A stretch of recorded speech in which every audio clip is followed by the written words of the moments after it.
मनु बहन जी ने सुनाया, हाँ। आपका आभार।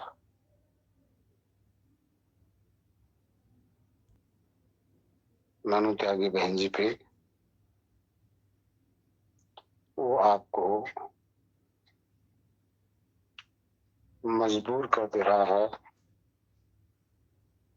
आप श्रद्धा से प्यार से इनका और इनके ज्ञान का सत्कार करती हैं।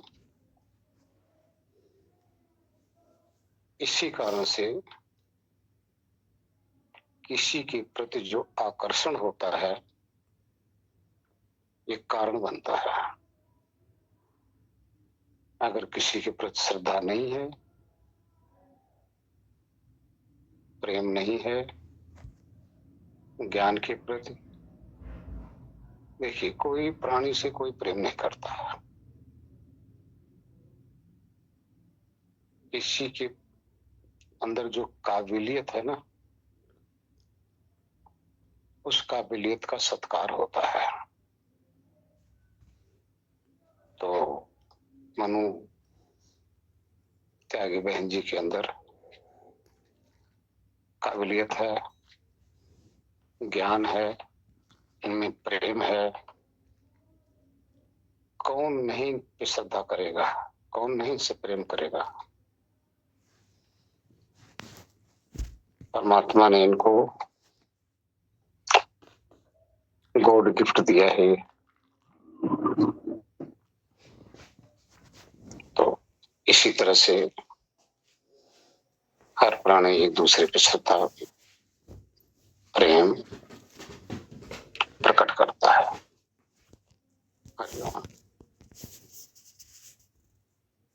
और यहाँ मैं आचार्य जी की सरलता, सहजता और कोई मैं भाव नहीं है। मैं किसी ग्रुप में नहीं जाती, क्योंकि मुझे एक आभास, जैसे एक दृष्टि ना, क्योंकि कहा ना कि पूरा सृष्टि एक आईने की तरह हो जाती है आपको आर पार जब दिखता है, यही बोध है।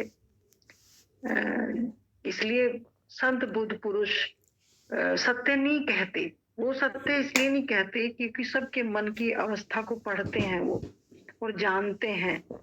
वो अगर जैसा का तैसा कह देंगे, सबको आईने की तरह दिखता है, तो एक भी संबंध यहाँ नहीं बचेगा। संत इतने प्रेम से उनकी सब बुराइयों को देखते हुए, मन स्थिति को देखते हुए स्वीकार करते हैं और लगाते हैं और धीरे धीरे उस तरफ ले जाते हैं जहां से कहते हैं कि तुम स्वयं देख लो कि संसार कितना झूठ और फरेब से भरा हुआ है। अंदर कुछ है और बाहर कुछ है। तो कहा ना, गुरु के प्रति तब जब तक पूरा हृदय से, अंदर और बाहर से समर्पण नहीं होगा, ये समर्पण और समर्पण करने वाला एक नहीं हो जाता, तब तक वो घटना बहुत दुर्लभ है। क्योंकि वहां मिलावट, यहाँ तो मिला जुला के तुम संबंधों को अच्छा बुरा ऊंचा नीचा कर सकते हो, लेकिन वहां वहां ऑटोमेटिक सिस्टम है कि मशीन में इधर डाल लो, इधर प्योरिटी के साथ निकलेगा। तो वो इस तरह की व्यवस्था है उस मालिक की कि वहां जा ही नहीं सकता। जब तक आप पृथ्वी के भार में हो, आप जा ही नहीं सकते।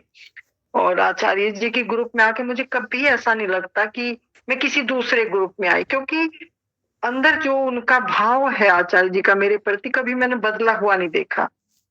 और ये गूढ़ रहस्य है, क्योंकि मैं देख सकती हूँ उस चीज को। और जहां मुझे ऐसा लगता है, क्योंकि एक ऐसा वहां अवस्था कि तुम छेड़ोगे क्यों किसी को। वो दृष्टि देखते हुए, तो कहा ना कि दृष्टि बदलते ही सृष्टि बदल गई। तो दृष्टि देख लेती है जहां हमारा स्थान नहीं है, तो हम वहां क्यों रुकेंगे, नहीं रुक सकते। ऐसा नहीं कोई द्वेष है या हमारे अंदर कोई नहीं, भाव तो बदलता ही नहीं है, लेकिन एक एक एक समझ है, वो देखती है दृष्टि की नहीं, यहाँ हमारा काम नहीं है, यहाँ हमारे लिए कोई इंतजार नहीं कर रहा है यहाँ। लेकिन इस प्लेटफार्म पे आके मुझे मतलब कभी ऐसा नहीं लगा इतने महीने से, ना मेरी कभी पोस्ट का विरोध हुआ। बहुत ग्रुपों में मेरी पोस्ट जाती है तो कितने लोग विरोध करते हैं, कितने डिलीट कर देते हैं, और मैं तो बहरी हूँ उसके प्रेम में, मुझे तो पता ही नहीं है। तो कितने लोग मुझे बोलते हैं कि आप कभी इस ग्रुप से, ना तो मेरी पोस्ट डिलीट हुई, ना मुझे एक शब्द कहा गया। और आचार्य जी का इतना मतलब, मैं कहती हूँ कि शिष्य समर्पण करता है, गुरु समर्पण करता है। मैं आचार्य जी को देख के और उस दृष्टि से बोल रही हूँ कि गुरु भी शिष्य के प्रति समर्पण करता है। ये इतनी दुर्लभ घटना है। जैसे जैसे शिष्य समर्पित होता है, गुरु कई गुना उसके चरणों में समर्पित हो जाता है, क्योंकि गुरु इस स्थान पे खड़ा है कि वो कल्याण चाहता है, वो कल्याण चाहता है। तो मेरा कोटि कोटि प्रणाम स्वीकार करें आचार्य जी, और आपकी दीर्घायु के लिए मैं हृदय से शुभ भावना देती हूँ। सच्चे मन से चाहती हूँ कि आप ऐसे ही निश्चल हृदय से जीवों का कल्याण करें और आपकी आयु लंबी हो, ताकि ज्यादा से ज्यादा लाभान्वित हो सके वह जीव जो अज्ञानी हैं, जो भ्रमित हैं, उनका भ्रम दूर हो। आशीर्वाद बेटा, आशीर्वाद। हृदय को बहुत गहराई तक छूती है। समझ नहीं पाती मुझे क्या हो जाता है, और मुझे बहुत रोना आने लगता है, बहुत रोना, बहुत तड़प लगती है। ऐसा लगता है कहीं कुछ छूट रहा है जो मुझे मिला नहीं है, और मिलने की उम्मीद है, कभी मिलेगा जरूर। अभी और कुछ नहीं कह पाऊंगी। प्रणाम आचार्य जी, प्रणाम मनु दी, प्रणाम सारिका दी, बाकी सभी को भी मेरा बहुत बहुत। तो एक दूसरे को आदान प्रदान करना बहुत महानता है। तो आपसे आग्रह करता हूँ, जितना भी जो भी अध्यात्म में आप जहाँ तक आपका संभव है जानते हैं, अपना प्रकट कीजिए, जिससे सभी भाई बहनों को लाभ हो। हरिओम। मैंने कुछ ऐसे पढ़ा भी नहीं है, बहुत करने को तो थोड़ा थोड़ा सब कुछ किया, पूजा भी बहुत की, जप भी काफी किया, काफी कुछ ऐसी रास्ता तय होता चला गया। बहुत टाइम पहले एक बाबा मिले थे, उनके साथ जुड़े थे, उन्होंने ज्ञान तो बहुत, जो जिस ज्ञान पे आप चल रहे हैं वो ज्ञान बहुत पहले, करीब 30 साल पुरानी बात शायद हो गई होंगी, 28 या 30 साल पुरानी तब मिला। अभी अनुभूतियां भी बहुत हुई, मतलब बहुत से, मेरा मतलब ये है कि छोटी छोटी जैसे कुछ कुछ होती रही। वाइब्रेशन शरीर में बहुत होती थी, सहसा सेक्स में बहुत होती थी। जब जिस समय मैं मनुदी से जुड़ी हुई थी, उस समय मैं सुबह दोपहर शाम तीनों टाइम ध्यान करती थी, काफी काफी देर बैठती थी उसी अवस्था में, बहुत अच्छा लगता था। फिर होते होते वो सब अपने आप ही छूटता चला गया। अभी तो मतलब मुझे ऐसा लगता है कि इसमें ठहर गई हूँ, आगे नहीं बढ़ पा रही हूँ, बस अपने आप में रहने का मन करता है, किसी से बात करने का मन नहीं करता है।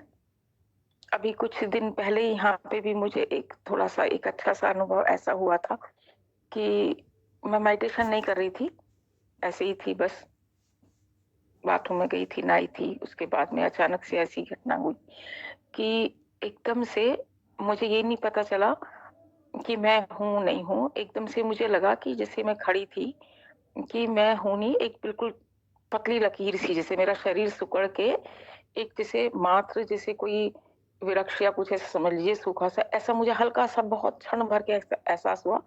फिर मुझे ये नहीं पता कैसे ऑटोमेटिकली मेरा हाथ मेरी आंख पे, ये तो मुझे बाद में पता चला कि मेरा हाथ मेरी आंख पे रखा हुआ था, मेरी आंखें बंद थी, और एकदम बहुत तेज, इतना तेज मुझे प्रकाश अनुभव हुआ, बहुत इतना कि जैसे मैं मतलब जैसे ऐसे भी नहीं कह सकते वो बल्ब जले या क्या हुआ, बहुत तेज एकदम।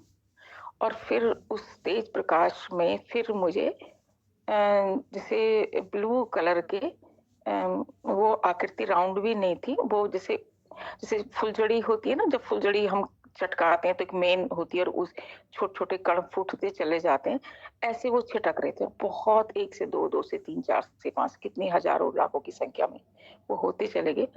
ये कुछ क्षण की अनुभूति थी, बहुत तेज। और फिर मैं जब मुझे उस चीज से मैं बाहर, फिर धीरे धीरे वो जो प्रकाश था वो सुकड़ के गोले से रूप में आना शुरू हुआ, वो फिर छिटक गई। फिर मैं थोड़ी देर बाद अपने आप सहयोगी में बैठ गई, मुझे लगा कि अरे ये क्या हुआ, क्या मैंने देखा, क्या मैंने करा। मुझे पूरा मेरा शरीर, लेकिन मेरा पूरा शरीर उससे एक दिन पहले क्या हुआ था, ये हुआ था जिस दिन ये घटना घटी थी, मैंने पूरा दिन, फिर मैंने ये महसूस किया, मैंने पूरा दिन सिर्फ और सिर्फ सुना जो लेक्चर है, एक ज्ञान आविर्भाव जी हैं करके किसी ने पोस्ट की थी उनकी, तो उनके मैंने लेक्चर सुनना शुरू करा। फिर मैंने ये देखा कि मैं पूरे दिन उसी भाव में रही। मैंने ना किसी से बात की थी, ना मैंने कुछ सोचा था। बाद में मुझे खुद को एहसास हुआ कि मैं पूरा दिन खाली, मैंने कुछ, कोई सिंगल वन मुझे कोई विचार ही नहीं आ रहे थे। बस बीच बीच में जैसे मैं उठी, बाथरूम गई हूँ, या फिर मैंने खाना खाया थोड़ी देर के लिए मैं उठी, वो तो हुआ। लेकिन फिर मुझे लगा कि शायद उसी भाव में रही, तो उसकी वजह से शायद ये घटना, मतलब मैं कह नहीं सकती, मैं अपना सोच रही थी इस बात को। मैंने ये बात ऐसे तो किसी को बहुत बताई नहीं, और बस मैं आगे कुछ नहीं कर पाती हूँ अभी। बस अपने आप में बैठती हूँ, जैसे कुछ करने का भी मन नहीं करता, बस अपने आप में रहने का मन करता है। और हाँ, मुझे एक लगता है बार बार कि मुझे शायद कोई और मिले कि जिससे कि मैं आगे बढ़ूं। पता नहीं, आगे बहुत कुछ ऐसा महसूस होता है, बहुत लंबी यात्रा है, बहुत कुछ है जानने परखने को, बहुत कुछ है। अभी तो कुछ है ही नहीं, अभी तो शुरुआत है। मैं बढ़ नहीं पा रही हूँ, मुझे पर बार लगता है अपने आप को मैं ठहर सी गई हूँ, आगे नहीं बढ़ पा रही हूँ। ऐसा लगता है उसी रास्ते पे जहाँ पहुंची हूँ वहीं रुकी हुई हूँ। आप जैसे संतों की आशीर्वाद मिलेगा आप, तो शायद मैं आगे बढ़ पाऊं। बाकी आप आगे बताइए, मुझे क्या करना चाहिए अब आगे। जी बहुत प्रणाम अच्छा। प्रणाम मेरे से। हाँ जी, प्रणाम करें। अच्छी जिज्ञासा है। जिज्ञासा की पूर्ति करना ये ईश्वर का धर्म है। हर प्राणी की जिज्ञासा के लिए ही, अर्थात उसकी कामना की पूर्ति के लिए ही समस्त व्यवस्था परमात्मा करते रहते हैं। जिसको अध्यात्म की जिज्ञासा है,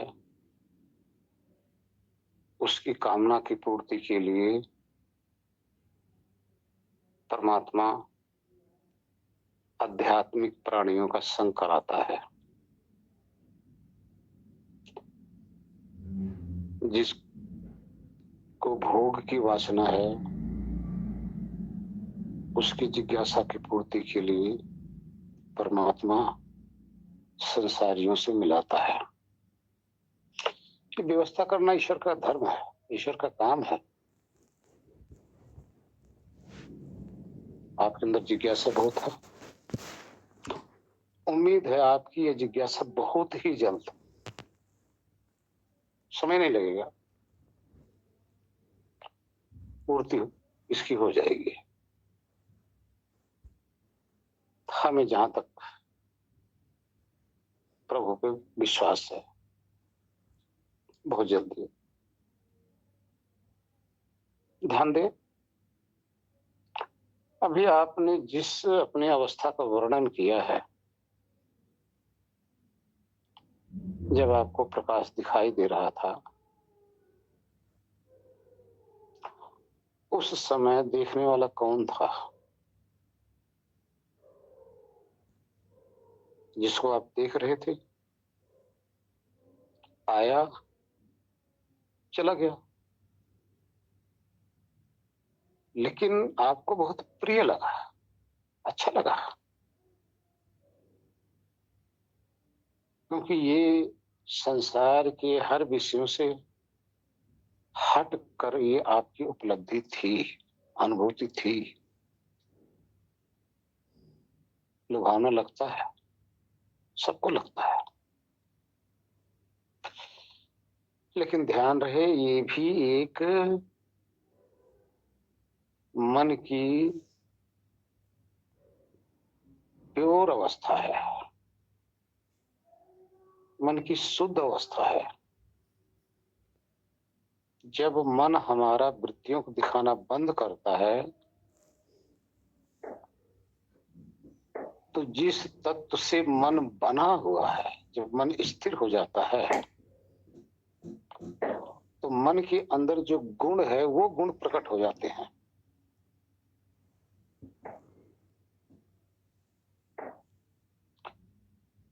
ऐसे गुणों का दृष्टा तो कोई है?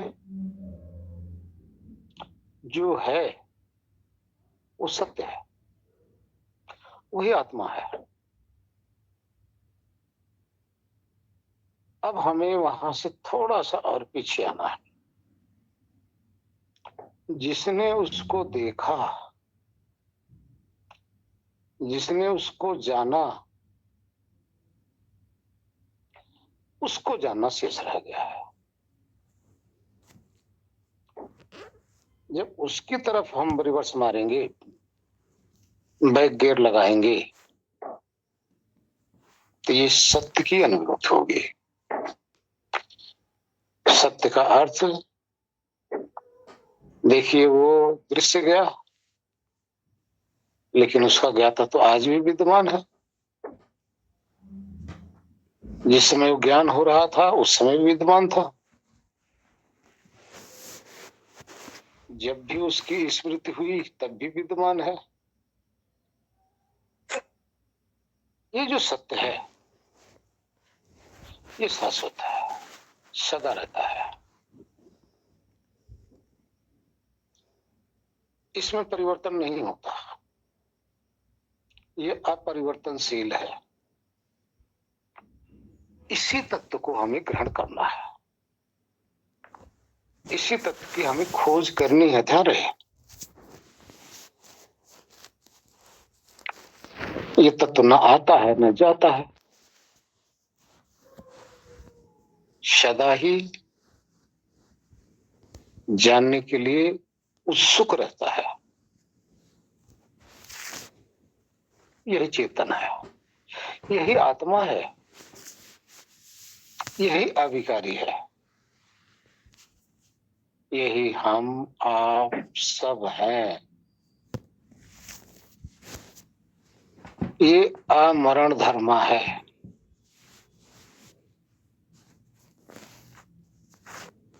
यही सबको देखता है, लेकिन इसको कोई नहीं देख पाता। ये सबको जानता है, लेकिन इसको कोई नहीं जान पा रहा है।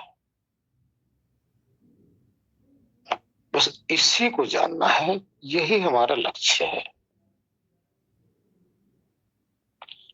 और जितने भी बाकी सब चीजें हैं,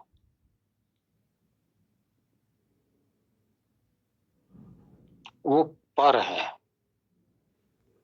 और ये हम स्व हैं, और स्व ही पर में लगा हुआ है। पर क्या है? जो भी आपको किसी भी प्रकार का शब्द सुनाई दे, पर है। किसी भी प्रकार का रूप दिखाई दे, पर है। किसी भी प्रकार की अन्य फीलिंग, अन्य अनुभव,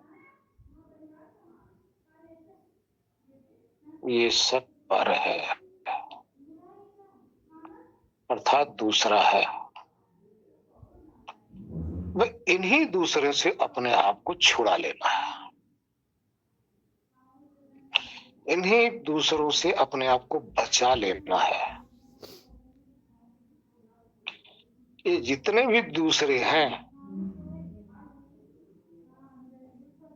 हमें जन्म और मृत्यु का स्वाद चखाएंगे।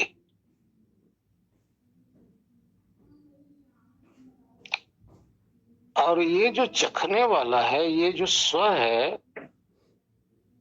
जब ये स्व में आ जाएगा तो ये अमृत का स्वाद चखेगा। ध्यान रखना,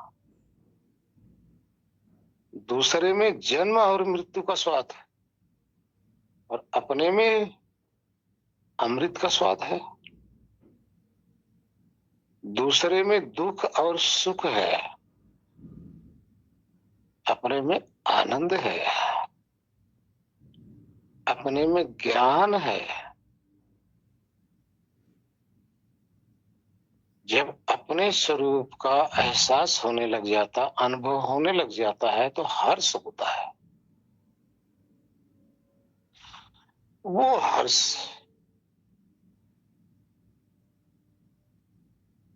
अति प्रिय लगता है,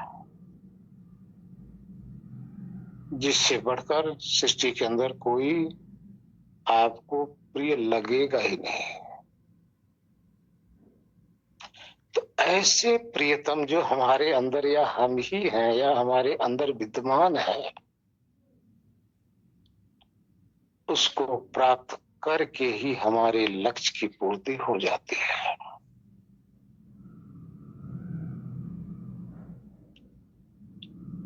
उस लक्ष्य की प्राप्ति के बाद में हमें कुछ प्राप्त करना शेष नहीं रहेगा, कुछ जानना ही शेष नहीं रहेगा, कुछ करना ही शेष नहीं रहेगा।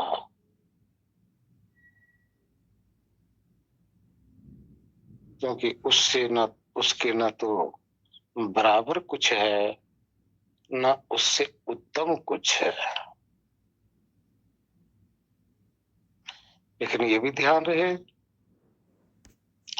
कि इतनी उत्तम सत्ता जिसके बराबर कुछ नहीं, उसके मुकाबले सब तुच्छ पदार्थ है, सब मरण धर्म है। इस मरण धर्म के अंदर ये अमरण धर्म लगा है, इसमें फंसा हुआ है।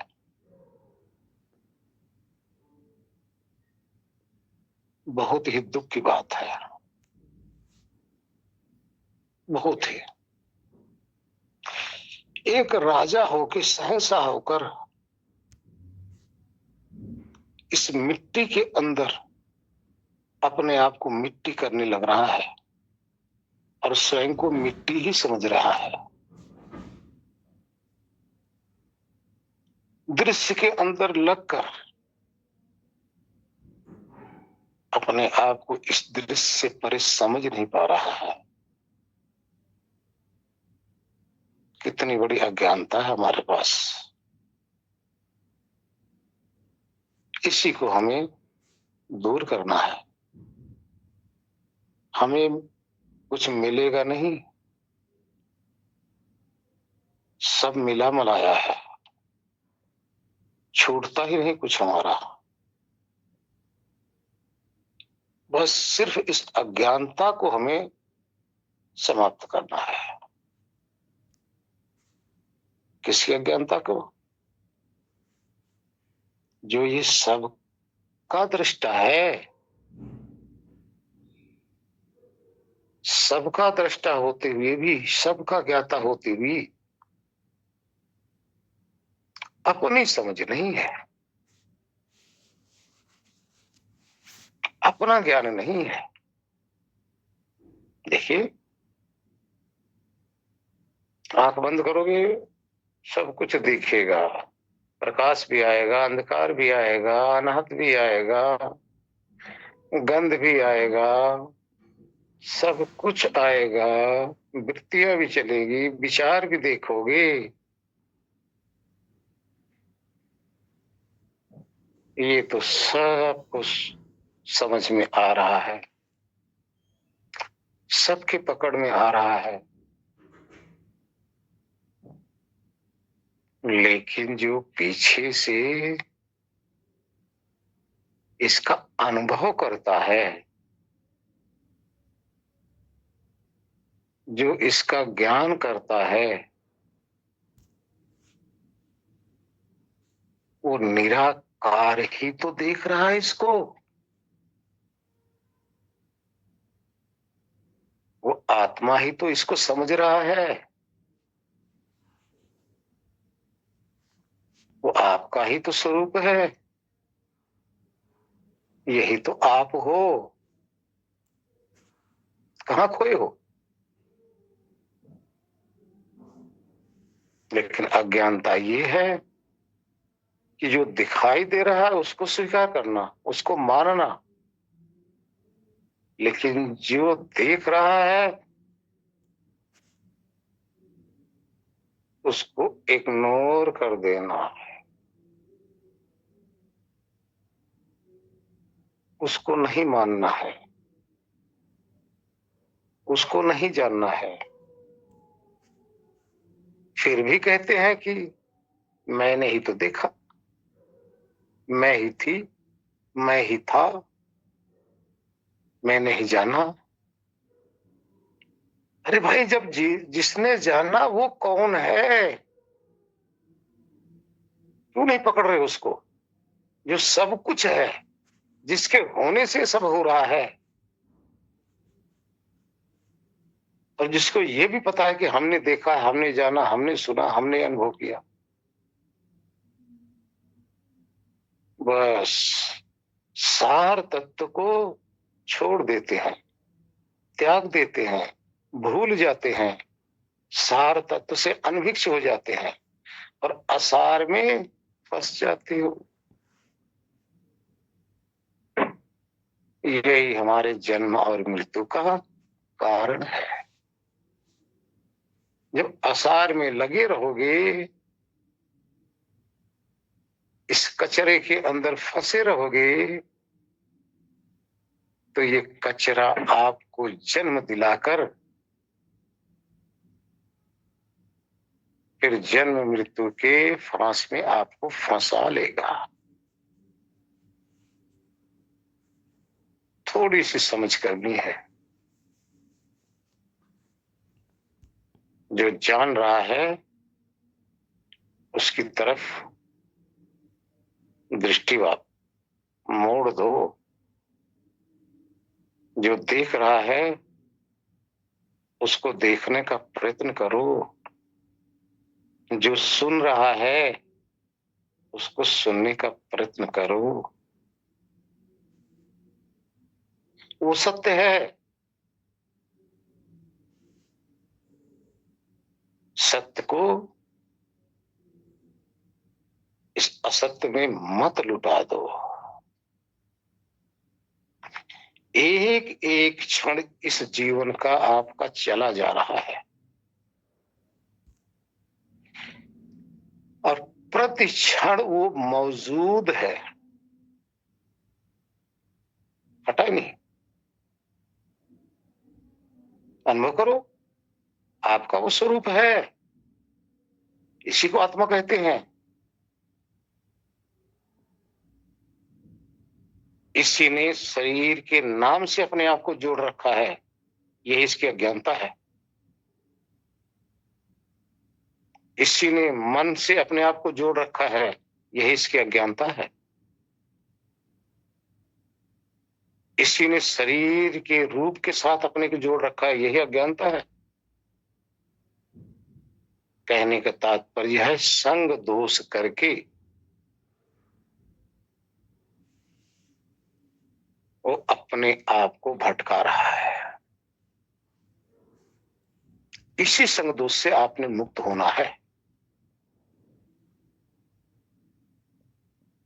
संग क्या है? विचारों को देखते हुए अपने आप को विचार से अलग नहीं अनुभव कर पा रहे हो, ये संग दोष है। प्रकाश को देखते हुए अपने आप को प्रकाश से अलग अनुभव नहीं कर पा रहे हो, ये संग दोष है। जितना भी विचार आपके अंदर संकल्प विकल्प चल रहा है, ये आपके संस्कार हैं, ये जड़ हैं, ये दृश्य हैं, ये चित्र हैं।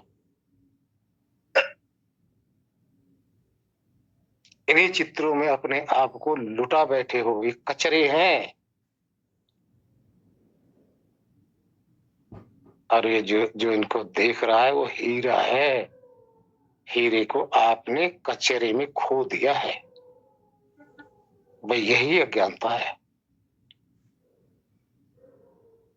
इस शरीर के अंदर मल, मूत्र, मांस, हाड़, इन सब के अंदर फंसकर आपने इसी को अपना स्वरूप समझा बैठा है। यही आपकी अज्ञानता है। यही संग दोष है। इसे देखिए ना, आपका स्वरूप क्या है? अनुभव करो, सबको आंख बंद करो, अपने स्वरूप को देखो। जब तक आपको अपने ही स्वरूप का अनुभव नहीं होगा, तब तक इस धरती पर भटकते ही रहोगे, जन्मते और मरते ही रहोगे। कोई आपको बचाने वाला नहीं है। आप ही अपने आप को बचा सकते हो और आप ही अपने आप को लुटा भी सकते हो, फंसा भी सकते हो। फंसाए तो पहले से हो, कहां नहीं फंसे हो आप?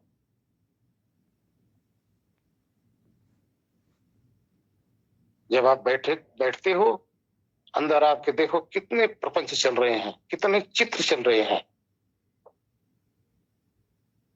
फंसे नहीं हुआ, चित्रों का दृष्टा नहीं हुआ आप।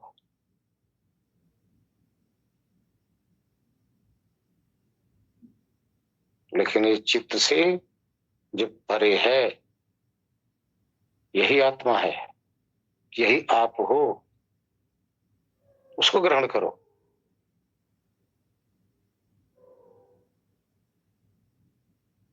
आप देखिए, आंख बंद करके बैठ जाइए। जो त्रुटि है यहां से 3 इंच 2.5-3 इंच पीछे से आप इसको देख रहे हो, वो निराकार है, ध्यान रखना। वो होश है, यही आपका स्वरूप है।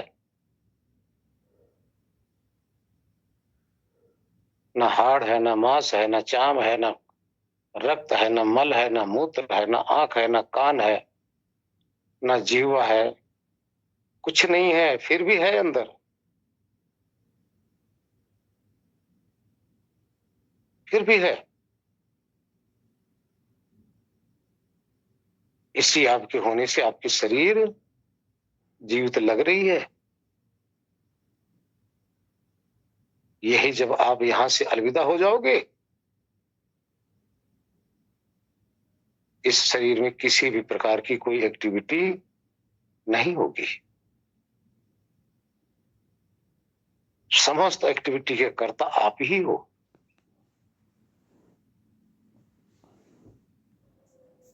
अपने आप को समझो, अपने आप को जानो,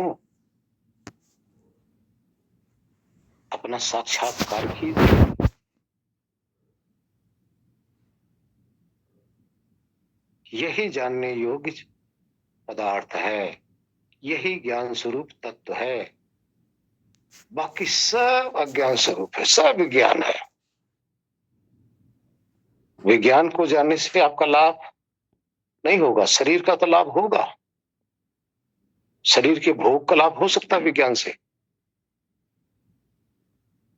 लेकिन आत्मा का लाभ नहीं होगा। आत्मा का लाभ सिर्फ ज्ञान से होता है, विज्ञान से नहीं होता। और ज्ञान आपका स्वरूप है। झांको, जब भी समय मिले आंख बंद करके झांकने वाले को झांकने लग जाओ।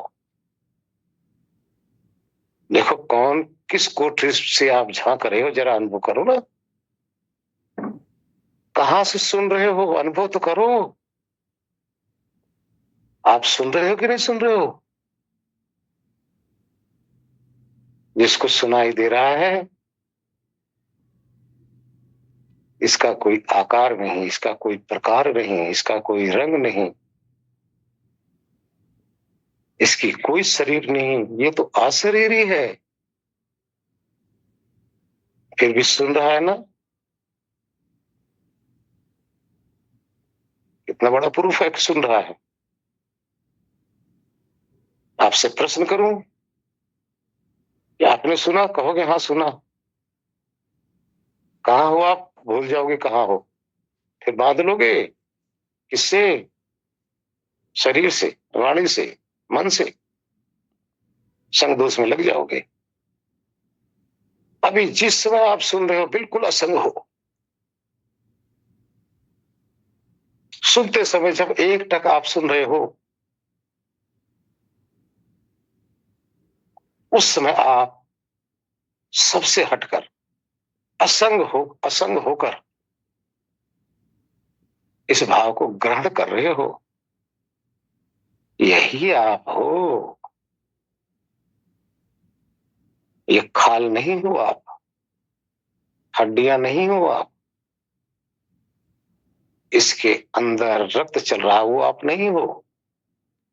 हार्ट, लिवर, किडनी ये सब आप नहीं हो। हेड भी नहीं हो, मलमूत्र भी नहीं हो, क्योंकि ये तो सब जड़ है, निर्जीव है। इसमें जानने का, सुनने का स्वभाव नहीं है। जो सुन रहे हो ये आपका स्वभाव है। अपने स्वभाव को पहचानो, अनुभव करो। यही अमृत है। मत लुटाओ कूड़े करकट में। आज समय है, कल मिलेगा नहीं मिलेगा भरोसा नहीं है। इसका लाभ उठा लो। हरिओम नारायण।